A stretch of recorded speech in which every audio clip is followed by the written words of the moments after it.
Hola, bienvenidos otra vez a Dharmatic. Mi nombre es Juan y el día de hoy les quiero platicar sobre un tema bastante interesante que es una duda que sale comúnmente cuando estamos en la práctica del budismo, y es: ¿el budismo tiene el interés de evangelizar personas? Esto es bastante interesante porque, bueno, como ustedes se han dado cuenta en el canal, de repente nos escriben personas con otro tipo de creencias religiosas, y no es decir que los estemos corriendo como algunas de esas personas interpretaron algunas veces que yo les escribí, y tampoco es un hecho de que estén sacándome de mis casillas, sino que simplemente pues tienen que aprender un poco estas ideas religiosas que son hegemónicas, que son la mayoría en cierta manera de llevar una vida religiosa, y que tiene que en cierta manera cumplir ciertas creencias. Tienen que aceptar pues que pues no todos realmente creen lo que creen igual que ellos, y esto es bastante importante porque pues no sé cuál es la motivación de ir a un canal que no pertenece a su creencia religiosa, ir no a hacer el debate crítico basado en respeto o un comentario que sume o aporte, sino que bastante con este tamiz de la evangelización. Prácticamente yo sé que ellos pueden definir de tal o cual forma el término de evangelización, pero prácticamente lo que es la evangelización es tratar de empujar una idea religiosa, una creencia religiosa, para sustituir a otra. Eso es básicamente lo que es la evangelización. Es como una especie de decir: nosotros tenemos la razón, ahora escúchanos. Esto es, podemos escucharlo como la verdad, como la revelación, como el llamado de Dios o muchas otras cosas. Entonces es importante que para que exista este tipo de relaciones entre otros creyentes de una forma pues bastante madura, yo diría, pues tenemos que aceptar que pues no todos van a creer como nosotros, ¿no? Entonces, yo los invito a que a final de cuentas está bien que participen en el canal. Digo, a final de cuentas me están dando un view, y que pues ustedes comenten. Sin embargo, sí quiero especificar algunas cosas o algunas posturas que tiene el budismo. Si nosotros nos vamos históricamente y si ustedes me dijeran: entonces el budismo no evangelizó, pues evidentemente sí. En la historia del budismo podemos encontrar ciertas figuras muy importantes de maestros monásticos, que evidentemente fueron llamados como, no evangelizadores, pero como misioneros, donde iban a diferentes partes territoriales, específicamente geográficas, en donde se encontraban y llegaban a una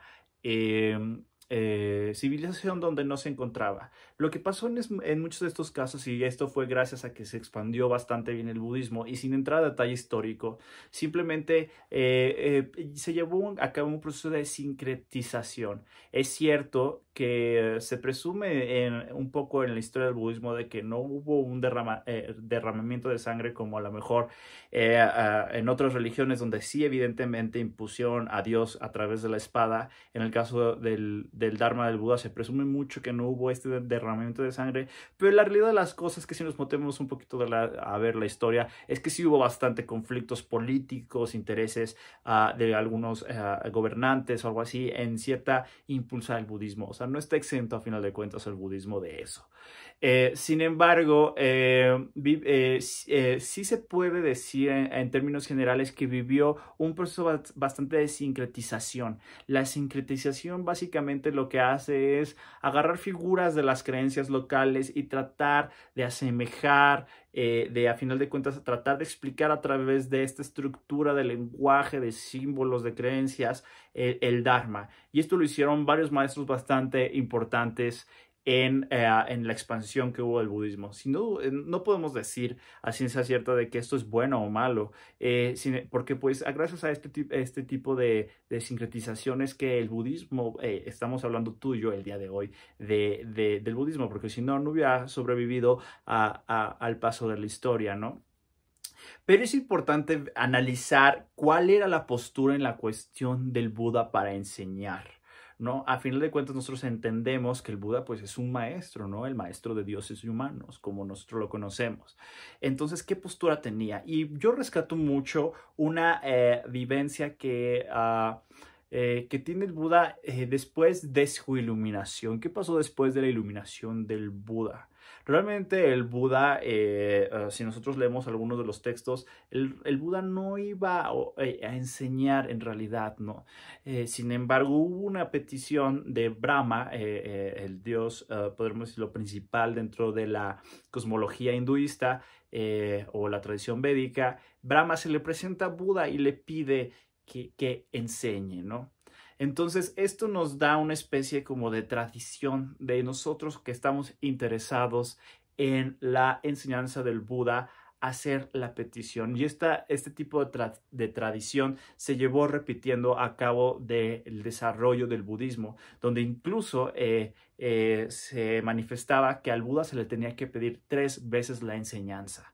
Por eso en algunas ocasiones, si ustedes van a un centro budista o de ciertas tradiciones budistas, muchas veces algunas oraciones, por ejemplo la toma del refugio o ciertas oraciones importantes o frases o algo así, se leen 3 veces. Esto y bueno, aunado a otros tipos de significado, pero es importante porque a final de cuentas expresa un poco la actitud del Buda con respecto a la evangelización.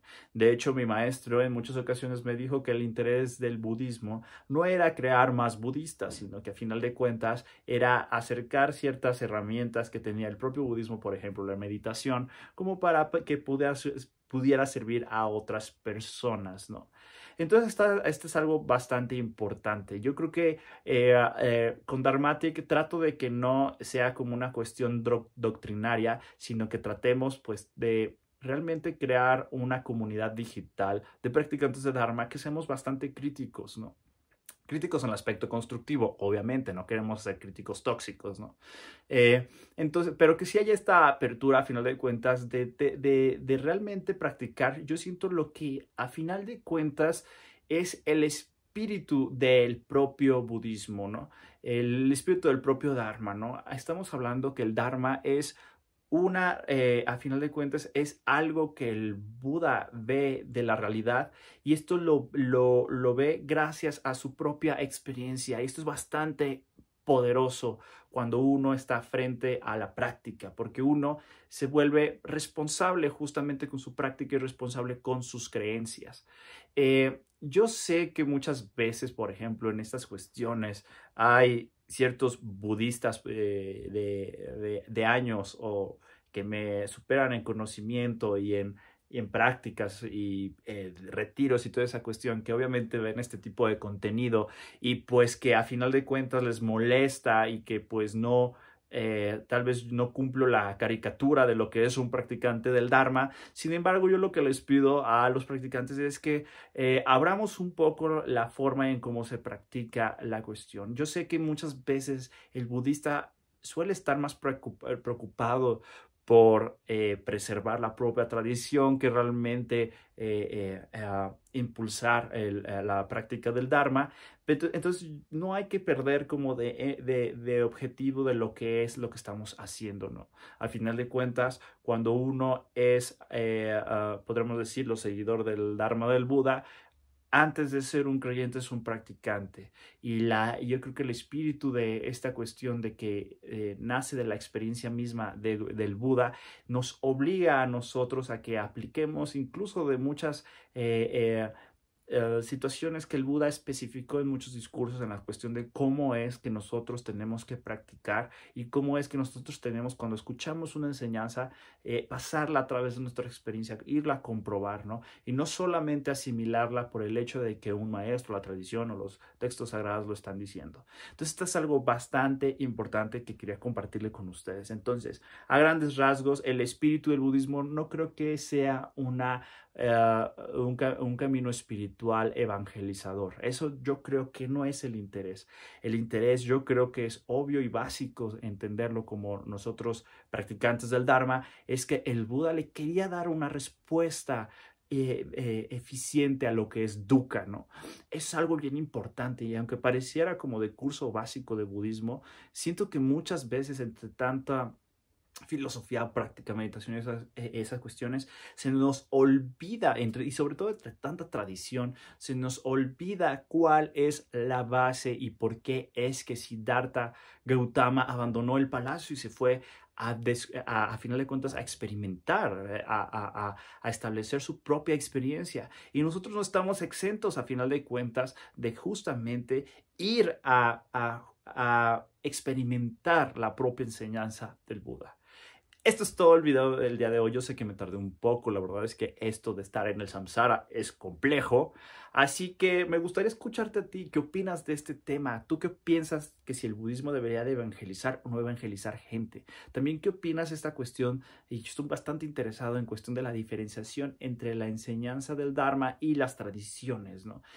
Como les digo, no estoy en contra de las tradiciones. Son necesarias. Gracias a las tradiciones estamos hablando el día de hoy del budismo. Sin embargo, no podemos perdernos entre la tradición para priorizar la preservación de la tradición sobre la propia práctica del Dharma.